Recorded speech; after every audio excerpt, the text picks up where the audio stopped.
Global star Ram Charan latest movie game changer. ఇక ఈ movie 2 days బ్యాకే మనకు ట్రైలర్ రిలీజ్ అయింది. ఇక ట్రైలర్ విషయానికి వస్తే ట్రైలర్లో కొత్తదనం మనకు ఏం కనిపించలేదు కొంతమేరకు. ఎందుకంటే ఇదివరకు వచ్చిన మహర్షి, భరత్ అనే నేను ఈ సినిమాల్లో టాపిక్ లాగానే అనిపించింది. మార్చి సినిమానికి వస్తే ధాన్యం గురించి మరియు పేదవాళ్ళ గురించి చూపించారు.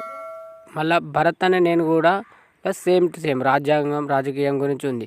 ఈ 2 సినిమాలను ఫోకస్ చేస్తూ చూస్తే ఇది ఆస్టిస్ భరత్ అనే నేను మార్చి సినిమా లెక్కనే కనబడుతుంది.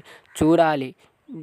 జనవరి 10వ తారీఖు వచ్చిన ఈ మూవీ ఈ 2 సినిమాలను సీక్వెల్గా ఉంటుందా, లేకుంటే దీనికి మించి ఏదైనా చేంజెస్ ఉంటాయో చూడాలి. అది వరకు వెయిట్ చేయాలి. అంతే. ఈ ట్రైలర్లో ఇదే అనిపిస్తుంది మనకి ప్రస్తుతానికి. కాగా ఇది ఇలా ఉండగా గేమ్ చేంజర్ సినిమాకు సంబంధించిన ప్రమోషనల్ కార్యక్రమాలు ఊపందుకున్నాయి. అమెరికాలో ప్రీ రిలీజ్ ఈవెంట్తో సినిమా భారీ బడ్జెట్ క్రేజ్ని క్రియేట్ చేసింది. విడుదలైన పాటలు, టీజర్, ప్రమోషనల్ కంటెంట్ సినిమాపై అంచనాలు ఆకాశాన్ని అంటుతున్నాయి. తాజాగా విడుదలైన సాంగ్స్ కూడా మంచిగా ఆదరణ దొరికింది.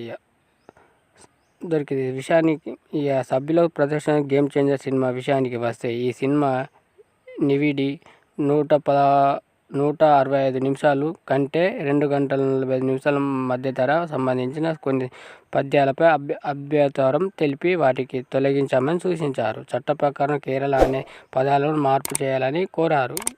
కొన్ని పేర్లపై అభ్యంతరంగా వ్యక్తం చేశారని, దీంతో దుర్గా శక్తి, నాగ్ పాల్, సుచింత్ర పాండే తెలిపారు.